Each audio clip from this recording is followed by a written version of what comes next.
Good afternoon, ladies and gentlemen. Alex StarCraft here, bringing you guys another StarCraft 2 commentary, again from the LiquidHerO replay pack. He is, well, our hero, no pun intended.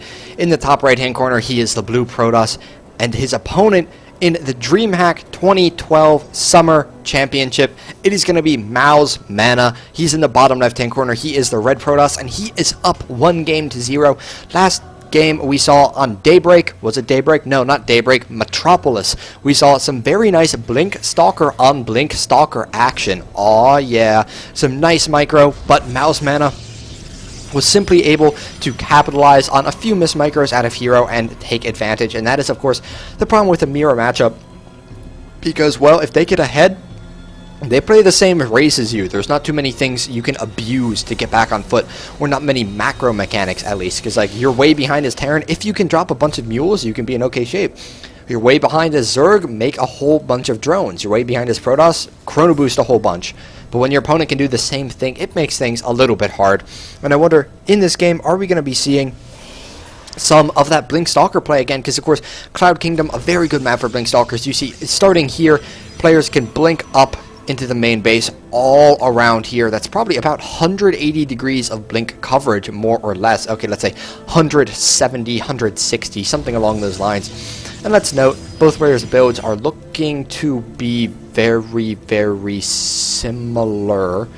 Okay, makes a little bit more sense. I was kind of confused. I was like, is Hero going for a 1-gate expand, like Gateway expand, something crazy like that? But no, he just opts to throw down 2 gases slightly later. So going to be interesting to see what Hero opts to do with that. Mana is now simply scouting around with this probe, just making sure that there's not any kind of crazy proxies going on as Hero gets up his second pylon. Mana looking very standard as well, has his second pylon just now completing, as his assimilator already mining. And Hero, I wonder how quickly is he going to pass his opponent gas. He only has 2 on each one, though, so he's only mining a little bit more gas than his opponent. So very interesting out of Hero. Has obviously a very optimized build right here, because I don't think I've ever seen someone just wing it, just be like, okay, I'm just going to put 4 people on geysers, and then I'm going to see what happens. mouzMana throwing out the GG. Don't know if there's a reason for it, but he does throw it out. I guess he sees the 2 gases, and he's probably like, what? And now there's 3 guys on each gas. So Hero, we do see passing his opponent in gas, and both players getting their warp gate started. Hero actually getting a little bit ahead. The only reason I can think of for Mana saying GG is because he saw double gas that early, and as far as he knew, there's probably only 3 mining the whole time, as Hero probably put 3 on about the time Mana got there. And so Mana's just like GG Dark Templar rush, but who knows what we're actually going to see. And there we go, Mana building that second gateway again. Probably going to see him getting a fair number of units early on, and we might be seeing a 2-gate expand this game. Yes, that is a thing, 2-gate expand in Protoss versus Protoss. So simply get something, a few Zealots, a few Stalkers, and then go ahead and throw down an expansion. And Hero is building, a Stargate out of him, and this is of course a pretty decent map for Stargate, I would say. As I had said, the main is so kind of large. There's a lot of area you can fly over, and a lot of scouting you can do just hanging out in this general area over here. Of course, it's also very vulnerable to Stalkers in that same manner, but having Stalkers to cover this entire ridge is very, very difficult. So Hero probably making a very good, well-educated, I'd imagine, choice in here, and Mana is getting himself a Twilight Council. So this is actually probably not going to be too good for Hero, because of course Twilight Council with Blink and whatnot makes it pretty hard for Stargate. And the advantage of Stargate is, say you're versus a Robo player, they have a good number of Immortals. Well, you can lift those Immortals up, and automatically that is a huge amount of their firepower that's just gone from the battle for, let's say, a 15-second period. Whereas when you're playing against someone who's going, say, Blink Stalker, and then you remove a Blink Stalker, it's not going to make that big of a difference. So Mana is going to be sending up a probe, throwing down a proxy pylon perhaps, but it looks like Mana is going to be going for that Blink Stalker play we saw in the last game with the Observer, and as I said, a very good map for Blink Stalker. So this is going to be quite an interaction of these 2 different builds right here. And now, as opposed to the last game where we saw 2 players going for the same build, we'll see 2 players going for a different build, though both players ending up on that Robo Tech, or at least getting one. And I personally am of the belief that PvP will eventually go to Robo. All PvP will eventually end up on Robo. So LiquidHerO is indeed going ahead and getting that robotics facility, and I think the reasoning for it is just because of the fact that he will be able to get an observer. He will be able to help defend against that Blink Stalker play because of the fact that, well, he can snipe his opponent's observer, especially with these Phoenix that he's now headed out across the map with, and Mana is going to see them, has Stalkers already in position, and Hero does not want to take too much damage on those Phoenix, so he's just going to fly back, but a third is on the way, and that is what allows you to kill those probes very, very quickly as he runs over here. He's going to run into the main expansion, but Mana very, very nice with Stalkers already in place to getting a lot of shots off on the Phoenixes, as a matter of fact, as they're trying to fly away. So good job by Mana, but of course Hero does now have full sight of his opponent's base. He's adding on a third gateway right now, and there is a proxy pylon that is up. I do not believe Hero knows that it's there right now. No, he does not. He does not have any idea that it's there, but he might fly over it in just a second, and yes, he does fly over it. He sees it. He's probably going to send out of his few Stalkers and few Zealots, or Sentries and Zealots, in order to take that out, as Mana going to be pushing out across the map, and I still don't see anything. Did he get Blink already?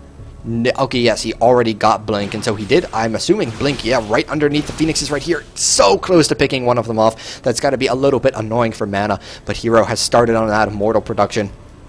And, of course, another benefit to going for that Robo is, well, you go for Phoenix, your opponent goes for Blink Stalker, and then you can just already start transitioning into the Immortals, and wow, losing 2 Phoenix right there. Mana sniping the last one at the last minute, cornering them and getting one earlier. So Hero losing quite a bit in this game. He sells 550 resources to his opponent's 200 so far. But he is transitioning into Immortals, and that is going to make him very, very strong as Mana pushes out across the map with his probe, with his pylons being staggered across. And Hero, unfortunately, is still not going to lose that Phoenix, so he's actually going to be able to scout. He's going to be able to see, is my opponent expanding or what? Going to check out the infrastructure as he prepares to defend, but Hero is expanding, and I'm not quite sure if he's going to be able to hold this. Taking a look at the army size, wow, it's actually 33 to 35. Hero with a pretty substantial army, a lot of Immortals, and quite a few Sentries as well, quite a few Sentries and Zealots. Zealots is the word I'm looking for right there. So he does cancel the natural expansion, but he knows his opponent's going to be trying to push soon with this Observer just running around the edge. And is Hero going to get it? Oh, beautiful from here. We see he has the Observer. He has it with the Phoenix. So if the Observer pushes too far forward, he will be able to snipe it. And he does snipe it. So that is immediately going to hurt Mana a lot in his ability to push. He's probably going to have to wait for another Observer if he really wants to do damage. But it looks like back home, he's just going to get up some Immortals. He knows it's going to take too long if he sends that Observer across the map to get there. So we see Hero is still a tiny bit behind in army supply. Totally even in worker supply at the moment. So very even incomes, and as we see in the production tab, Hero getting a robotics bay, looking to go for some Colossi later in the game, and that's really, I said all PvP ends up on Robo, all PvP really ends up on Colossi at some point, and Hero sees the exact expansion timing for his opponent, is going to pick up that probe and kill it. And so now that he knows when his opponent's expanding, he actually looks like he might want to be going for some kind of a one-base Colossus timing, because his opponent is still containing him, Hero making no attempt to break out. And one-base Colossi timings are very powerful indeed, just because of the fact that, well, they're a really, really powerful unit pretty early in the game, and if your opponent is not prepared for it, if they only have gateway units and maybe an Immortal or two, the Colossi will really punish them. And you see Hero is going to have his first Colossi out by the time that Mana even is able to start getting Colossi. Then he will just have to push across the map and has the potential to do quite a lot of damage. But at the same time, Mana has a lot of units over here. Hero getting a few pot shots off on the Stalker, and his opponent with another Observer again could start up the aggression, but Hero gonna try and pick that off, gets off one shot, and god, look how fast that Observer loses health to that Phoenix. So very nice control of both these players. We see both their APMs very high. Mana is gonna be pushing forward, but does not want to lose that Immortal, but wow, engaging in a very nice position, but Hero does have a Colossus now, is able to break any force fields that there are, and he is gonna be able to get off some really good shots, but my god, is that terrible positioning for Hero or what? But it's gonna be very hard for him to break out. He needs to break out, but he also needs to try and engage with a concave, but he has so much Immortals. This is so much firepower concentrated in such a small ball. That's 5 Immortals and a Colossi, and Hero is going to push his opponent back, going to go ahead and throw down a Nexus behind this, and both players are now macroing, though Mana already has his expansion completed. He has a slight worker advantage, and he's going to continue to pull ahead as he starts making those workers 2 at a time. So Hero is going to have to try and do some damage. He's going to be able to snipe a whole bunch of pylons scattered across the map. and hopefully can really do some damage to his opponent. He's going to send the Stalkers forward. He's unfortunately going to lose that, and he doesn't have a sentry with his army, and by sentry I mean an observer. I'm not sure if there's a reason for it. Does he even have one on the map? Yes, he does. I wonder where it is. Probably somewhere in the expansion, checking out his opponent's infrastructure and all that jazz, but no. Here it is with the army. He's going to be engaging now. His opponent just using that very nice micro that he has, because runs forward, picks off a unit, blinks back immediately, does not want to take any losses on those Stalkers. As he's going to try and do it again, he gets off some nice shots on the Zealots, but doesn't kill anything, trading shield for shield right there. And I would love to see Hero pick off his opponent's flying observer now. And I don't know where Hero's observer is.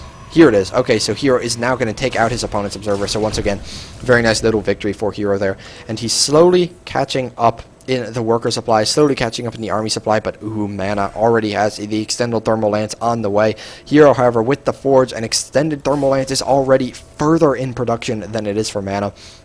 So honestly, things are looking pretty good for Hero him. If he can get out an upgrade, if he can get out that thermal lance, he can be in good shape. But Mana does have another robo on the way and might be able to double the production of Hero by the time that and by the time the Hero pushes, it won't matter whether he's better upgrades, because his opponent might just have double the number of Colossi, and that would be a big deal. Hero still scouting around with the Phoenix, gonna fly over his opponent's army and see the Colossi of his own. And now he's going to be seeing the double robo. He's going to be able to see the robotics bay, and he sees that it is indeed researching, so he knows what he's going to be up against here. And I guess he's probably going to feel like he really is going to need to take advantage of that forge, throw down a second robo, and take advantage of his timing window and slight upgrade lead, because of course he already has one upgrade started, which Mana does not. So that already gives him an upgrade lead with Chrono Boost that can only be extended. Currently mining off 4 gas. Both players are, as a matter of fact. Mana just now getting up his 4th gas. But Hero is slowly but steadily pushing forward, wants to try and take out these pesky Stalkers, which are not going to help so much in a straight-up fight, but Mana doing a very good job being active on the map with them, using them almost like a Zerg player would use Zerglings, and just taking pot shots where he can, forcing his opponent to stay back, retaining that map control. But Hero now has 2 robos of his own, producing those Colossi 2 at a time. And +1 is well on the way for Hero, and mouzMana just now starting his first forge, so it is going to be quite a bit before he has any upgrades whatsoever, and he's pushing out in the middle of the map here with these Blink Stalkers, again just being active. He's going to have an observer again, so if Hero is not careful, Mana is going to be able to do some damage to his main expansion. But Hero has some units very well positioned, so I feel like either of these small little groups could be taken out by the Stalkers. It might not be quite worth it for Mana. By the way, just wanted to note, there's a floating shark, like a total boss, flying in the center of the map. But, ooh, Warp Prism out of Mana. I saw the Warp Prism in the production tab, automatically assumed it was Hero, because of course he is so infamous for that Warp Prism usage. But my god, do those Colossi die quickly. So Mana looking to bring the aggression, bring the harassment with that Warp Prism, but my god, is his army scary right here. He's pushing out with quite a lot of Colossi, 4 Colossi in total, a lot of Stalkers alongside that, and Hero, we'll see what is his army going to look like when he actually has all of it together. What actually looks about as scary as his opponents, 5 Colossi in total. He's going to have +1, and he has a Dark Shrine on the way. I imagine that'll mostly be used for Archons, but could be some very good potential harassment. Oh my god, Hero, if he gets a pylon in place with a Phoenix that can sight the high ground, warp straight into Mana's main, that could be very bad. It could be a carnival, or a, I guess, I don't know what you would say, a smorgasbord, a buffet for those Dark Templar of workers. They'd be able to kill so many, but it doesn't matter if he kills workers. It only matters for now if he can survive this attack. Hero, you need to be very, very careful. Some destructible rocks are being killed. Not sure if there's a reason for that. Probe goes down, and Hero is going to be trying to engage, trying to get the best possible concave right here, having his units hold position. Very nice out of him. And the Dark Shrine is almost done. What is Hero going to do with it? He has no pylon over here yet, but he's about to build one. He's just trying to stay alive over here, and his opponent is going to grab an expansion. Hero now knows the exact timing of that, and Mana just trying to do as much damage as he can before there's an actual engagement, waiting for +1 to finish, and then I'd be surprised if he did not choose to go. Still got about 10 seconds on that. Hero just engaging, both players shooting at the Zealots, and now Hero has about another 90 seconds before that upgrade advantage kicks in once more, and it looks like Mana is going to be going for it. Now that the +1 is done, it is the War of the Worlds going on right here. Both players doing a whole lot of damage. I changed to Mana's camera view for some reason. All I'm trying to do is close the interface, but it doesn't seem to be working right now, and all of a sudden, Hero with the far superior concave makes his opponent leave the game. And I'm not sure if he didn't really do anything, but we see Dignitas Apollo and DreamHack Apollo and Mori all leaving the game. And I think because I was getting a bit distracted trying to get rid of the interface, I don't know why Control W isn't working, because I thought that's what it was. Maybe they got rid of it. We're going to go back, we're going to look at the battle really quickly and just see exactly what happened, since I was busy trying to figure out what was going on with the interface at that moment. And I think it really just came down to the fact that Hero had a bit of a better concave at the time of the engagement. If we look, he has Colossi up here, he has Colossi here, and all the way to the bottom, and it looks like Mana is engaging now. So really quick, Colossi counts. Oh, that's the big thing. Hero with 8, Mana with 5, Hero with 5 Immortals as well, and 11 Zealots. So he's behind in Stalkers, he's behind in Sentries, or Zealots. I don't know why I keep calling them Sentries. But you see these Colossi and these Immortals are just going to do so much damage here, and Hero getting damage from all shots being done. You see the lasers are just coming from all sides, and all of a sudden Mana's army has disintegrated. He realizes he's lost the game, he cannot come back from this, and he just leaves. So that, ladies and gentlemen, was the second game in this series. It is now tied 1-1 from the LiquidHerO replay pack from DreamHack Summer 2012. So be sure to watch the remaining game in the series. If you didn't see the first, go watch that too, and I'll see you guys in